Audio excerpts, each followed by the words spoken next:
Welcome to the Biblical Eldership Podcast in chapter 26. Today, here with Alex Strauch, we're looking at Esteem the Elders Highly. And this is a little bit of an unusual chapter in the sense that a lot of people don't think of 1 Thessalonians as having any contribution to eldership, but you point out it sure does. And let me read the passage at hand, and then we'll get going. Paul says, we ask you, brothers, this is 1 Thessalonians 5:12 and 13. We ask you, brothers, to respect those who labor among you and who are over you in the Lord and admonish you, and to esteem them very highly in love because of their work. Be at peace among yourselves. Alex, talk to us about this section and what it adds to the whole topic of eldership. Well, I think people make a big mistake, both here and in Hebrews 13. Because the word elder is not in the text, we shouldn't include it. But as you'll see in just a moment, everything an elder does is here. I would say that this is a passage that shows us a brand new church, and these are volunteers that start stepping up and providing leadership, admonition, and they're guarding the church. These are the kind of people that we see in Acts 14:23. Paul will recircle through the churches. He'll send Titus or Timothy back. And these are the kind of people they'll say, all right, you've shown yourself to be the kind of people who should be appointed as elders. And there is some very, very important information in here about how the church is to care for its leaders, whatever they're called. Mm-hmm. So it certainly applies to elders because they lead, they admonish, and they work hard. Now, you start off the chapter sort of articulating 6 different reasons why this section should be included in the whole study of eldership. You want to just summarize those 6 reasons? Again, so much of this is what we've been studying so far. Look at the passage refers to a plurality of leaders, not a single leader, and they're hardworking in leadership and admonishing. That's exactly what the elders do. And these leaders are to receive from the congregation honor. In fact, it states this so strongly, esteem them very highly in love, very similar to 1 Timothy 5:17. Elders who labor well or lead well are to receive double honor. And then you see this modeled in Acts 14:23. Paul establishes churches, comes back many months later, and there are certain people already functioning as leaders. Again, I think Holy Spirit led, volunteers at this point, no official title, and then Paul officially appoints them. And then, as I've just said, Paul knows the Holy Spirit will raise up gifted shepherds and teachers and leaders to care for the church. Acts 20:28 says, the Holy Spirit placed you as overseers to pastor the church of God. And then there's nothing in this passage that contradicts his teaching on eldership. So I would say this is a situation of pre-elders, and this is how they would later be appointed officially. You know, this chapter just reminds me of how it really highlights the congregational aspect. And this is something I think that can get lost with a study on biblical eldership. In this section, you highlight that it's sandwiched between these one another's, and there's a clear connection between the congregation, the leaders in the congregation. Everyone sort of has their responsibilities and duties, and I think that's another aspect that gets really highlighted in this section is just the congregation's part. Yes, we're back to the one another commands. Right. Look at the verse preceding this, the building up one another, edifying one another. So we're going to see this particularly in Hebrews. Yep. The one anothering, every member is responsible. The every member ministry. So we'll talk about that more when we get to the Hebrews passage. You highlight the fact that these are voluntary workers. Why is that significant? Or talk to us about that. Well, there are no title given to them like elder or overseer. And Paul had to leave town very quickly because of persecution. So he didn't have time to appoint official elders. And so I would say this is an example how the Holy Spirit raises up leaders, teachers, exhorters, and they do it out of a heart of love and the leading of the Holy Spirit. So really, it's a beautiful passage to show us how would we find elders? Well, are they doing the work of elders? Right. It's the whole principle of we don't make elders, we recognize elders. We recognize them. And that's actually what he says here in a moment. They've got 3 primary activities that they're engaged in. Let's talk about what these leaders are doing. And you've highlighted, first of all, again, there's multiple leaders, but let's look at each of these, starting with those who are laboring among you. Talk to us about that. Well, we've seen this word in 1 Timothy 5:17. It's a strong term. It's used to describe manual labor. It's a favorite Pauline word. It's a strong term. Toil, strenuous work that leads to weariness and fatigue. He takes that common word and he applies it to those who lead and teach in the church, because it is labor, it is hard work, it's emotionally draining, it's time consuming, it can be very discouraging. So he's using the right word. So here in this brand new church, months old, there are people who are laboring on behalf of the church in leading and in instruction, which he calls here admonishing. You know, I just want to make the connection again between plurality and laboring. It is so much better to do a hard task with a group of men, a band of brothers. And it's interesting to me, it's the whole principle Jesus sends out, 2 by 2. But I think of the camaraderie of the working with a group of men. The Lord designed us to do hard things. And when you're doing that alone, it's way easier to get discouraged and beat down, and you don't last. But the emphasis of plurality plus laboring, they really go hand in hand. You can last a lot longer with the band of brothers than just doing this yourself. Because as you point out, as Paul points out, it's laborious, and that can get real discouraging real quick. And dealing with people's sin will just take you right down. Dealing with broken marriages, and somehow you get in a mud fight and you get all muddied and people make accusations against you. Moses knew that. Yes, I would say the statistics of how long a pastor lasts in a ministry are shocking. And one that I read is that within a 5-year period, something like almost half of pastors will be out of pastoral ministry. And an interesting statistic recently is that the wife wants them out of pastoral ministry because there's so much criticism, so much fighting, and accusations. It's not worth it, and you're not being paid very much. But if you have fellow brothers who are qualified, sharing that burden with you, each at different times, taking the lead and dealing with people and their problems, yes, it will help you survive and thrive, not just endure, but thrive. Yeah, plurality is the key to longevity. Then he goes on to say, acknowledge those who lead you. Talk to us about that word, which we've looked at, I know, a number of times throughout this podcast. But what does he mean? What does he not mean by those who are over you in the Lord? Well, it's our word that we had in 1 Timothy 5:17, proiste me. It's a very well-known word, and it has a wide range of meaning, from lead to preside, govern, protect, give aid, care for, or a combination of care for and lead. And if you look at the different translations, you have some that say over you in the Lord. I think lead you in the Lord is really a better one. Some have care for you in the Lord. I think that's way too weak.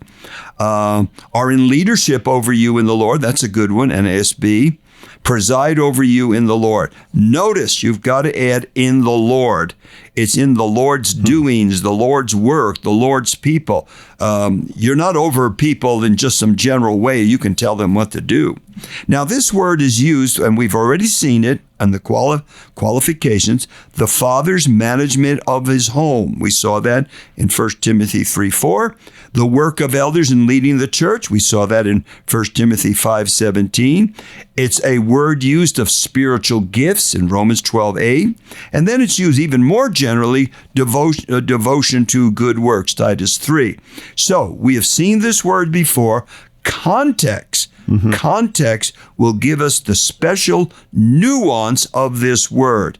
And I would say in this context here, talking about laboring, talking about the congregation giving proper honor for their work, it should deal with leadership of some sort. How does this tie into the Romans 12, the passage on spiritual gifts? Those who lead with zeal. How does it tie into that? Well, I don't want to get into the debate over Romans 12:8 about how we translate prohiste me. Some give it a very light meaning, to aid, to care for. I think that's a wrong interpretation. I explain here why I don't accept that.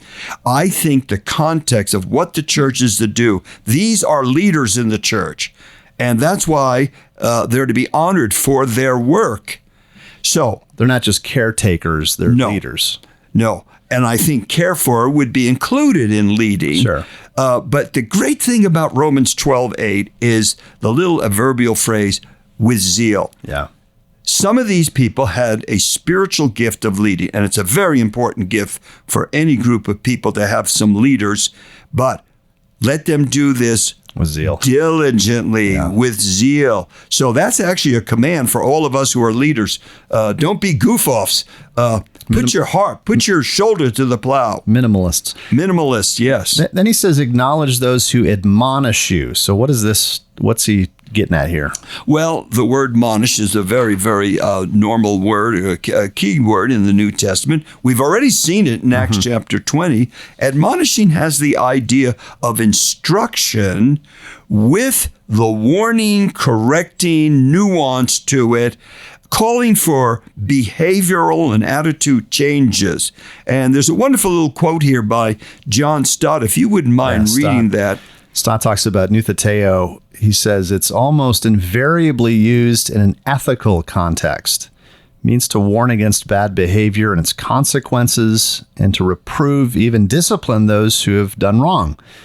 Being a negative word, it is often coupled with teaching. Moreover, nutheteo does not denote a harsh ministry, as Leon Morris has put it. While its tone is brotherly, it is big brotherly.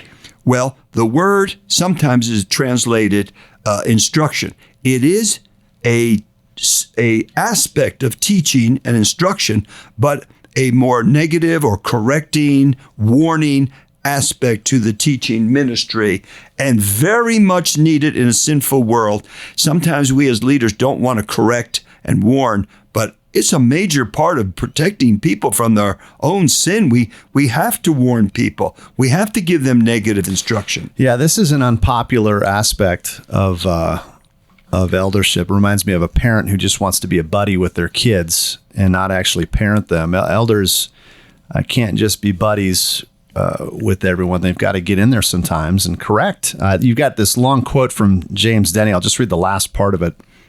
He says, they do not admonish us because they like it, but because they love us and would save us from harm. And love is the only recompense for such a service. That is a great statement. And here's why.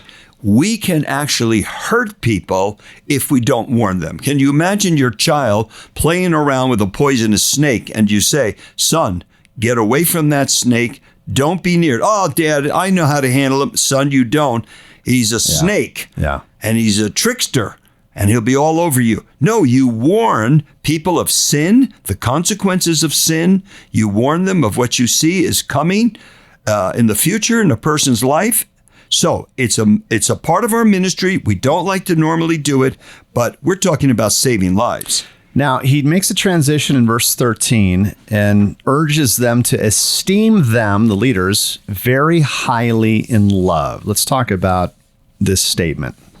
Well, we're right back to where we were in 1 Timothy 5:17 and 18. In that passage, which we have gone into in quite some depth, in that passage, the point is this: the congregation is to properly recognize and honor, even double honor, for their work. Now, this is the same thing here, used in different terminology, but it's the same concept: to honor those who are laboring on behalf of the church, leading the church, which is hard work.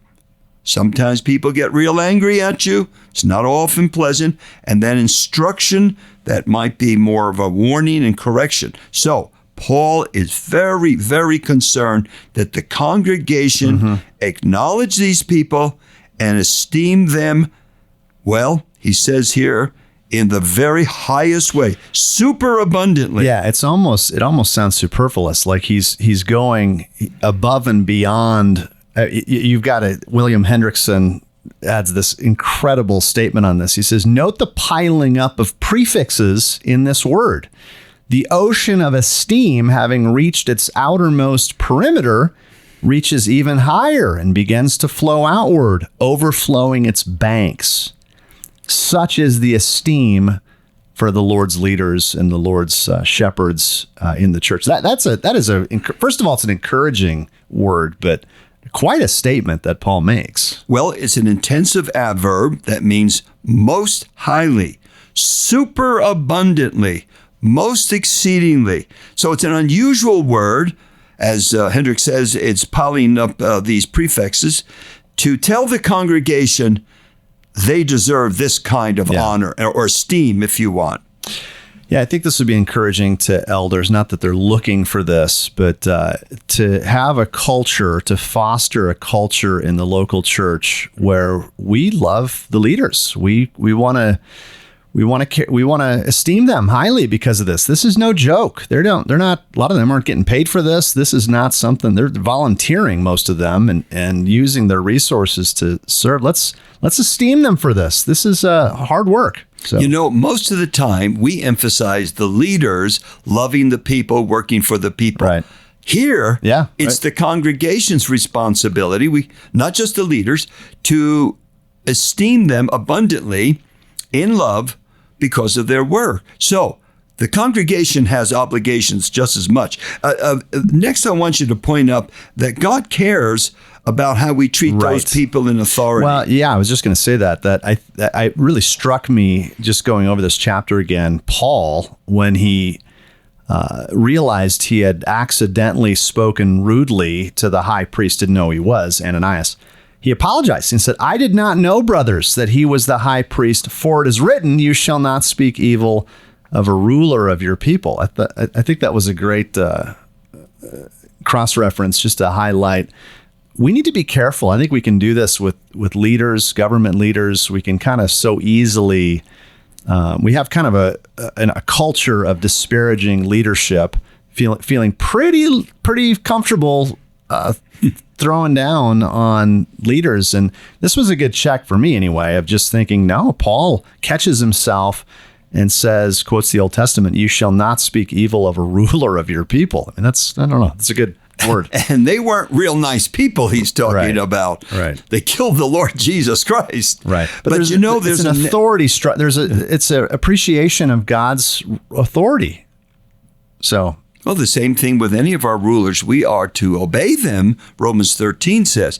There's a natural tendency in all of us to take our leaders for granted, to forget what they do, to complain, to not be thankful, to accentuate their problems, what they've done wrong. And all elders will do wrong things. They'll make bad decisions.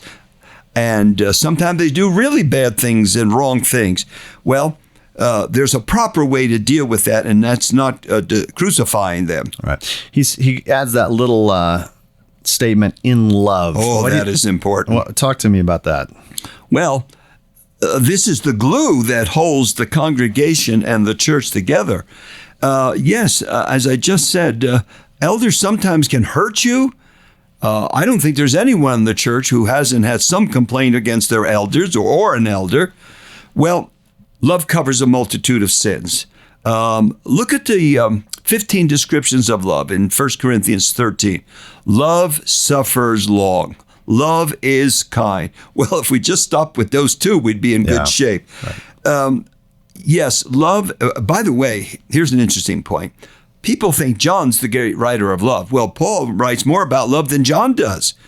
It's essential to his whole Christian life that we have Christ-like love flowing out of us, radiating out of each one of us, and radiating out of the whole church. Well, we need to love our leaders and to show that in many practical ways. Take them to dinner, give them a little gift, tell them that you appreciate them. No, I think this is a good word for all the pastoral elders listening to this, but even if you're not, this is a great practical way to think about and how can you show affection and appreciation for your leaders. I know in the Southern Baptist tradition they have, I think it's October, Pastoral Appreciation Month, and you know what? That's a great idea of doing something, a meal, a card, a note, a text, just showing some appreciation for those who are laboring in this. There are no perfect elders.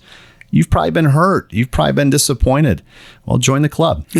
But you know what? They are laboring, and the Lord tells us through the Apostle Paul here to esteem them in love. And then you've got this quote by Bricknell, the exercise of authority is always apt to provoke resentment. This is a position it's inherent in leadership, and you exercise authority, you're gonna provoke some resentment in people. So just know this, understand this, appreciate this, and nevertheless show some appreciation in love. There's decisions elders make. Someone's going to be mad. Some part of the church is going to be unhappy. But you have to make the decisions, or you make a decision not to make a decision, which is a decision in the end, and someone is not going to be happy. Right. That's right. You've got a great quote from Francis Schaeffer here, who, and this is so helpful for just church life. I'm so glad you included this. He says, I've observed one thing among true Christians in their differences in many countries. What divides and severs true Christian groups and Christians, what leaves a bitterness that can last for 20, 30, 40 years, or 50 or 60 years in a son or daughter's memory, is not the issue of doctrine or belief that caused the differences in the first place. Invariably, it's a lack of love and the bitter things that are said by true Christians in the midst of differences. Boy, that is a relevant quote. I have read that book, Mark of the Christian by Schaeffer. Well, I don't know, so I don't want to say, but many times it's been a big book in influencing my thinking, as well as Agape Leadership, The Marvelous Life of Robert Chapman, which I think is one of the greatest examples of the mark of the Christian, which is Christ-like love.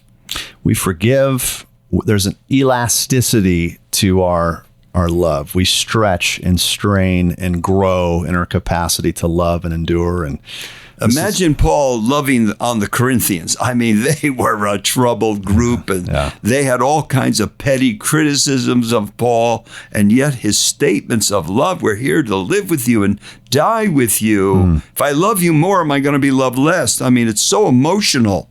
Yeah.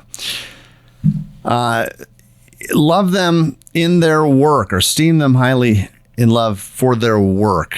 Any other comments? We've kind of covered this a little bit, the laborious nature of it, but any more? Well, it's the motivating reason for this, because we only love people who are charismatic, people are good looking, or they're our favorite person. It's easy to love them.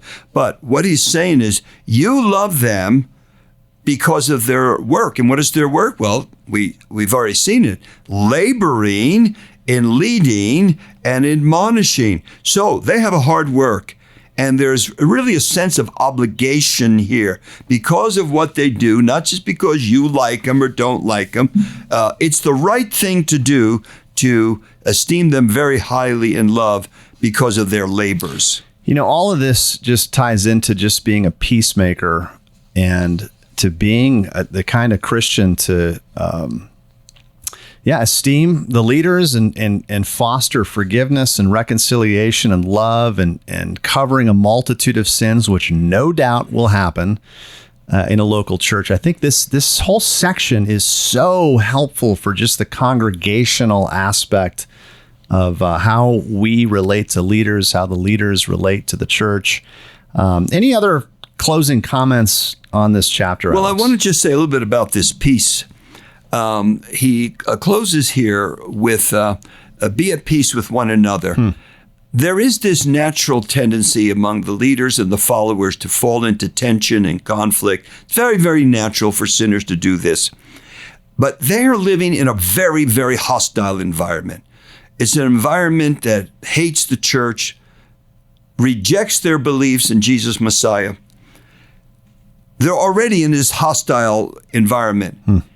If they can't agree with one another and live in peace, they will be torn to pieces. So if the church itself can't be at peace, it's going to have an outside force trying to destroy them. They won't stand. So peacemaking is a necessary work that demands deliberate thought, committed effort, and personal sacrifice. Jesus said, "Blessed are the peacemakers." Jesus knew how important peacemaking is in the church because a peacemaker cannot think of himself. A peacemaker sacrifices himself to bring people together. And isn't it interesting, at almost all Paul's letters, he calls for this positive peace that will ensure survival and spiritual well-being. Blessed are the peacemakers. Praise God for anyone in the church who rises above these petty disagreements and complaints and works for peace. As John Eadie said, the great Scottish commentator, on obedience to these instructions depended in no small measure the peace and the spiritual prosperity of the church. That is right. Biblical Eldership Resources is committed to equipping church elders to help them be effective, godly leaders of the church. Please consider donating to the ministry so that we can continue to provide essential eldership resources for church elders around the world. To donate, go to biblicaeldership.com.